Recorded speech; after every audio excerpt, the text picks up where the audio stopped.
Find the torque. Question வந்து torque என்னன்னு கேட்குறாங்க. 3 ஃபோர்ஸ் கொடுக்குறாங்க. ஸோ கொஸ்டின் இப்போ எழுதுகிறேன்.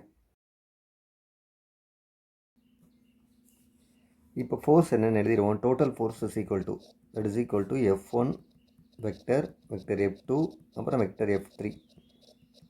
ஸோ இந்த 3 ஆட் பண்ணோம் அப்படின்னா நமக்கு கிடைக்கிற answer -3i cap plus 6j cap -3k cap plus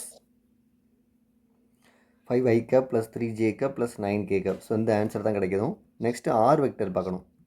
R வெக்டர்னா என்ன அப்படின்னா force acting at the point and force acting about the point. நமக்கு அட் த பாயிண்ட் என்ன கொடுத்துருக்காங்க பாருங்கள், 8i கேப் இந்த இது கொடுத்துருக்காங்க. ஸோ அபவுட் த பாயிண்டில் பார்க்கும்போது இது கொடுத்துருக்காங்க. இது ரெண்டையும் சப்ராக்ட் பண்ண போகிறோம். இது ரெண்டையும் சப்ராக்ட் பண்ணால் கிடைக்கிற answer -10i gap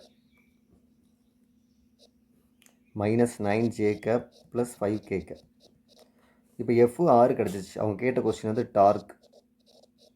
so torque is equal to T வெக்டர்னு வச்சுக்கோங்க. R vector cross F vector. இதான் formula. T vector equal to டார்க்கில் ஃபர்ஸ்ட் லெட்டர் டி, அதை எடுத்துக்கோங்க. R vector cross F vector answer determinant போடணும். கிராஸ் அப்படின்னாலே determinant. First row IJK, second row இந்த ஆரில் உள்ள காம்போனன்ட்ஸ் பார்த்தா -10 -9 5, எஃப்ல உள்ள காம்போனன்ட்ஸ் 5 3 9. ஸோ இதோட டிட்டர்மெண்ட் வேல்யூ பார்க்கணும். ஐயை வச்சுக்கிட்டு அதோட காலம் ரோ கேன்சல், இது ரெண்டு கிராஸ் மல்டிப்ளை. ஸோ நமக்கு கிடைக்கிற ஆன்சர் ஐ கேப் இன்டூ இங்கே ஒரு -81, இதை மல்டிப்ளை பண்ணால் -15. அடுத்து இந்த ஜே கேப் எழுதும்போது -j கேப் போடணும். அதோட காலம் ரோ கேன்சல். நெக்ஸ்ட் இது ஒரு -10 × 9 -90, 5 × 5 25 -25.